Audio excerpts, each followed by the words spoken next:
Hello viewers, அனைவருக்கும். இது பீகார்ல உள்ள பஞ்சர் என்ற கிராமத்துல நடந்த ஒரு உண்மையான சம்பவம் தான் இந்த போறோம். பஞ்சர் கிராமத்துல ஒரு குடும்பம் இருக்கு. அந்த ஏழ்மையான குடும்பத்துல 6 பேர் இருந்திருக்காங்க. மோகித், அவனது அப்பா அம்மா, 3 பெண் குழந்தைங்க அப்படின்னு அந்த குடும்பம் வந்து வச்சு வருது. அதுல மோகித் தான் பெரியவன். அவருடைய அப்பா ரன்பாலுக்கு பீசிங் ப்ராப்ளம் இருக்கு. அதனால மூச்சு அடிக்கடி வாங்கும். அவரால் ஏந்திரிக்க விட முடியாத நிலைமைக்கு அவர் தள்ளப்பட்டிருக்காரு. படுத்த படுக்கையா மாறி இருக்காரு.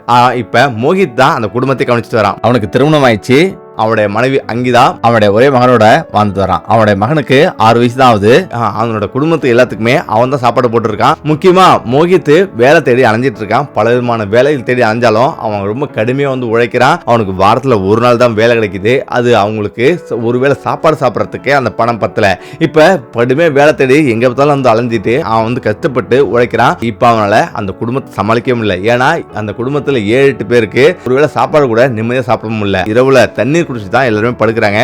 அந்த அளவுக்கு அந்த குடும்பத்துல வறுமை வடிகிட்டு இருக்கு. மோகித் ஒரு நாள் சைக்கிள்ல வேலைக்கு போயிட்டு இருக்கும்போது திடீர்னு ஒரு ஆக்சிடென்ட் ஆகுது. அதுல மோகித் வந்து இறந்துடுறான். குடும்பத்துக்கு ஒரு பேரிடியாவது மோகித் இறந்தது. மோகித் அடக்கம் சேர்த்து கூட அவங்களுக்கு வந்து பணம் இல்ல. இப்ப அந்த ஊர் மக்கள் எல்லாம் சேர்ந்து கொஞ்சம் பணம் சேர்த்து மோகித்தை வந்து அடக்கம் பண்றாங்க. அதே நேரத்துல அழுதுட்டு ஒரு மூலையில வந்து உட்கார்ந்துருக்கா. அவனுடைய மகனும் வந்து அழுதுட்டு இருக்கான். இப்ப அந்த குடும்பமே சோகத்துல இடிஞ்சு போயிருக்குது. இப்ப 2 நாள் கிடக்குது. அவங்களுக்கு சாப்பாடு கூட வழி இல்லாம இருக்கு. உறவினர் கொடுத்த கொஞ்சம் காசை வச்சு அவங்க சாப்பிடுறாங்க. இப்பதான் தன்னுடைய மருமகளை வந்து ரன்பால் வந்து கூப்பிடுறாரு. தன்னுடைய மருமகள் வாழ்க்கை இப்படி இடிஞ்சிருச்சு அப்படின்னு அவங்க ரொம்ப வருத்தப்படுறாங்க. ஏன்னா அவருடைய மருமகளுக்கு வயசு 22 தான். உன்னை இப்படி இளமையிலே விட்டு என்னுடைய மகன் வந்து இறந்துட்டான். அவன் இருந்தவரையிலையும் எங்களை சாப்பாடு போட்டிருந்தான். இப்ப தற்போது ஏதாவது பண்ணி நாங்க பொழைச்சிக்கிறோம். நீ உன்னுடைய வாழ்க்கையை வீணாக்காத, உன்னுடைய இளம் பருவத்தை வீணாக்காத. நீ யாரையாவது திருமணம் செஞ்சுட்டு வாழ்க்கையில் நல்லாரு அப்படின்னும் அவனுடைய மாமனார் மாமியார் சொல்றாங்க. ஆனா ஒரே ஒரு விஷயம் மட்டும் பண்ணு. எங்களுக்கு வயசான காலத்துல எங்களுக்கு யாராவது கொல்லி போடுறதுக்கு எங்களை பாத்துக்கிறதுக்கு ஆள் வேணும். அதனால உனது மகனை மட்டும் எங்களுக்கு விட்டுட்டு போ அப்படின்னும் அவங்க சொல்றாங்க.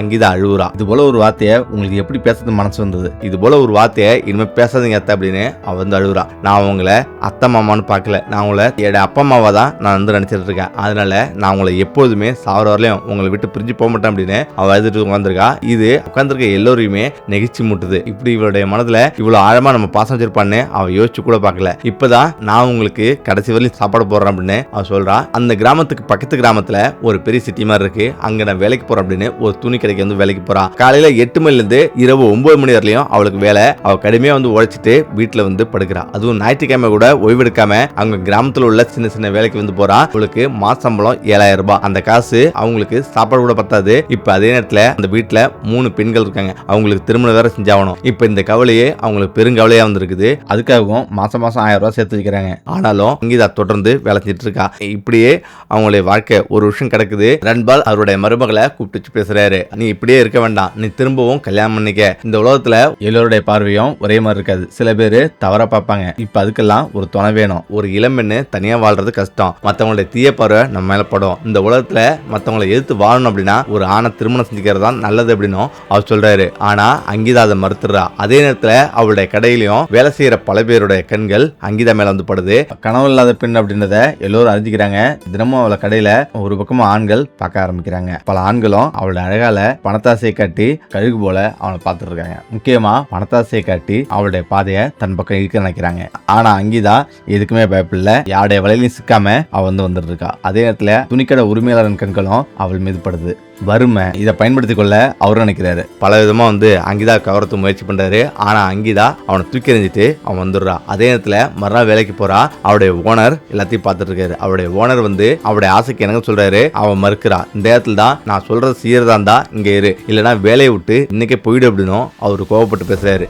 உடனடியா அந்த கடையோட உரிமையாளரோட முகத்துல காரி துப்பிட்டு வெளியாகிறா. அவளுடைய மாமியார் மடியில் தலை வச்சு அவ அழுகுறா. அழுதுகிட்டே நடந்ததெல்லாம் சொல்றான். அம்மா, ஏன் இந்த சமூகத்துல இப்படி நடக்குது? ஏழைகள் வாழ்வது மிகவும் கொடுமையானது. கணவன் இல்லைன்னா ஒரு பெண்ணுக்கு எந்த உரிமையும் இல்லை, அது பயனற்றது அப்படின்னும் அவ அழுகுறா. அவளுடைய மாமியார் அவளுடைய கண்ணீரை துடைக்கிறாங்க. குடும்பத்துல எல்லோரும் அங்கீதாவை ஆறுதல்படுத்துறாங்க. ஆனா அங்கீதா இனி யாருடைய அதிகாரத்தின் கீழும் வேலை செய்ய மாட்டான். அவன் இன்னொரு முடிவு வந்து இருக்கிறா. இதனால நம்ம முடங்கிடக்கூடாது. ஆனா நமக்கு கடவுள் ஏதாவது ஒரு வழிகாட்டும் அப்படின்னு அவ யோசிக்கிறா. இந்த இடத்துல தான் அவளுக்கு ஒரு ஐடியா தோணுது.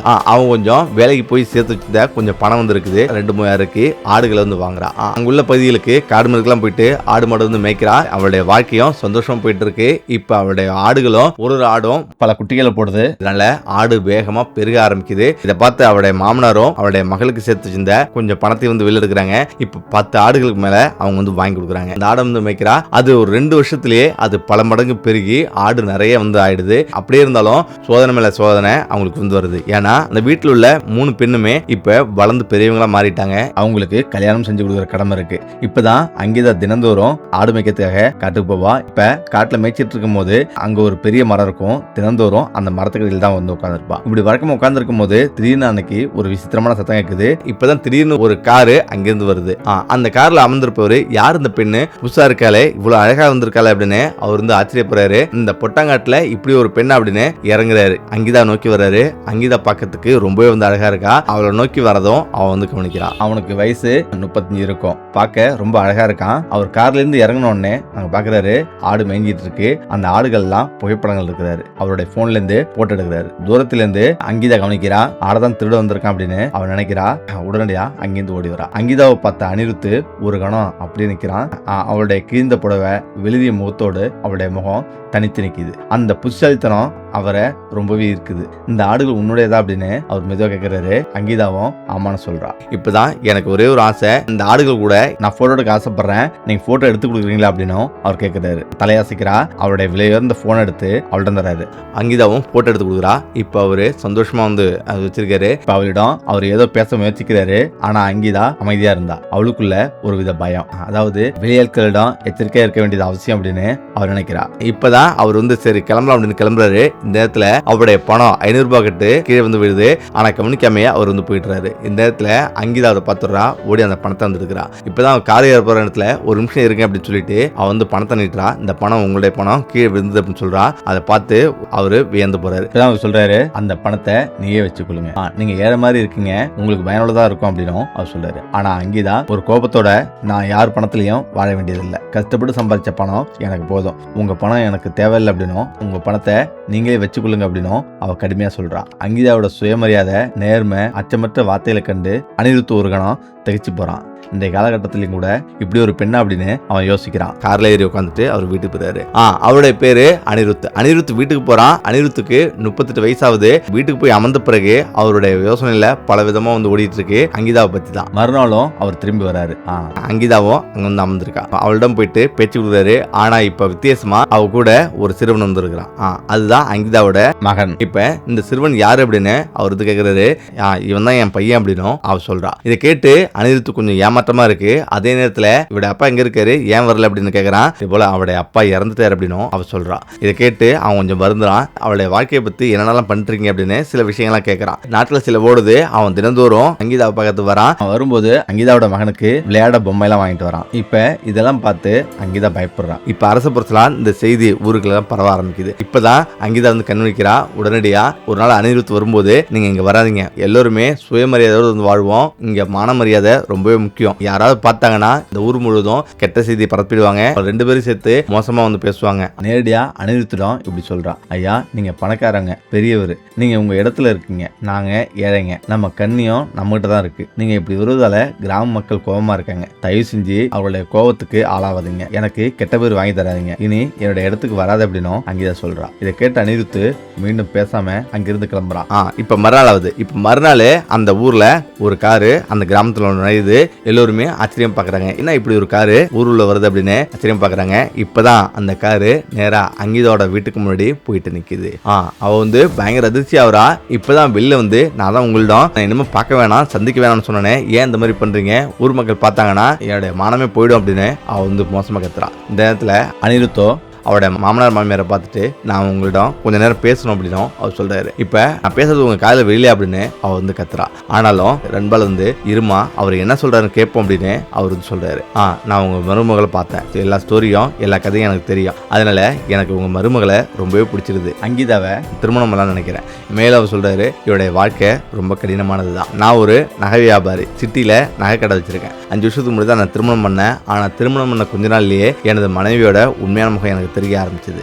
அவ பணம்னு பணவெறி பிடிச்சு போய் அவ அலைஞ்சிருந்தா. இதனால ஒரு கட்டத்துல அவளுடைய உண்மையான முகம் தெரிய ஆரம்பிச்சது. நானும் அவளை விட்டு கொஞ்சமா விலக ஆரம்பிச்சேன். இப்பதான் இவனுடைய மனைவி ஒரு திட்டத்தை வந்து திட்டினா. அதுதான் இவருடைய அப்பா அம்மா கொன்னுட்டு எங்களையும் கொன்னுட்டு மொத்தமா இந்த கடையை சுட்டிட்டு போற மாதிரி பிளான் போட்டான். இதை நான் ஒரு விதத்துல கண்டுபிடிச்சேன். கடவுளோட கிருபையால நாங்க காப்பாற்றப்பட்டோம். இப்பதான் கோவப்பட்டு அவளை உடனடியா வெளியேற்றினேன். இப்ப அவளுக்கு 50 லட்சம் ரூபாய் கொடுத்து விவகாரத்து பண்ண. இந்த இடத்துல தான் அந்த மருமகளை நான் பார்த்தேன் அப்படின்னும் அனிருத் சொல்றாரு. அவளுக்கு பணம் பெருசு இல்ல, சுயமரியாதை தான் பெருசு அப்படின்னு அவன் நினைக்கிறா. நீங்க விரும்பினா எனக்கு திருமணம் செஞ்சு கொடுங்க அப்படின்னும் அவர் சொல்றாரு. அவளுடைய மாமனார் மாமியாருக்கு ரொம்பவே ஆச்சரியம். நம்ம மருமகளுக்கு இவ்வளவு பெரிய கோடீஸ்வரரா எப்படி இது சாத்தியம் அப்படின்னு ஆச்சரியப்படுறாங்க.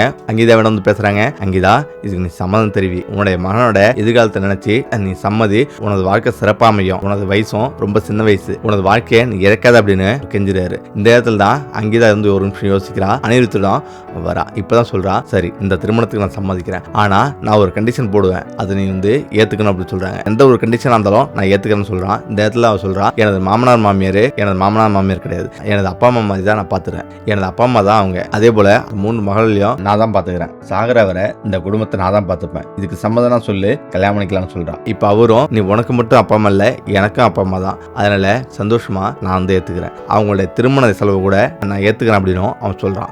இப்ப அவங்க 3 பேத்துக்குமே திருமணம் செஞ்சு வைக்கிறான். அங்கீதாவும் ஆச்சரியப்படுறா. உடனடியா திருமணம் இறுதியாவது, திருமணமும் நடந்து முடியுது. அதாவது சிம்பிளா எந்த ஒரு மேலதளமும் இல்லாம ஒரு கோவில வச்சு திருமணத்தை பண்றாங்க. இப்ப அனிருத் உடனடியாக அவனுடைய மாமனார் மாமியாருக்கு ஒரு வீடு ஒன்று வாங்கி தரான். அந்த வீட்டுல அவங்க எல்லாருமே சந்தோஷமா வந்திருக்காங்க. அவனோட சொன்ன வார்த்தையை ஒருபோதும் மீறல. மகளுடைய செலவு கூட எல்லாத்தையும் வந்து ஏத்துக்கிறான். இப்ப அனிருத் கூட அங்கீதா செல்றதுக்கு ரெடியாகிறா. அவருடைய மாமனார் மாமியாரை கட்டி பிடிச்சி ஒரு குழந்தை போல அழுகுறா. அவங்களும் ஆறுதல் படுத்துறாங்க. ஒரு மாதமும் இங்க வரும் அப்படின்னு அவ சொல்றா.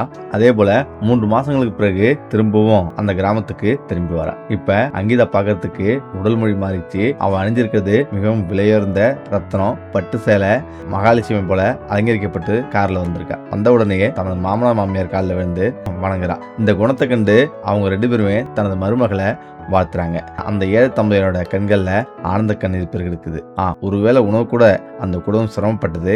இன்னைக்கு அவங்க ஒரு அரச குடும்பத்தின போல அனுபவிச்சு வராங்க. காரணம் அங்கீதாவோட சுயமரியாதையும் நேர்மையும் தான். இப்படி ஒருத்தர் நேர்மையா இருந்தா அவங்களுடைய வாழ்க்கை எப்படினாலும் மாறும். ஓகே, இந்த வீடியோ பிடிச்சிக்கிறேன். மீண்டும் அடுத்த சந்திப்போம். நன்றி, வணக்கம்.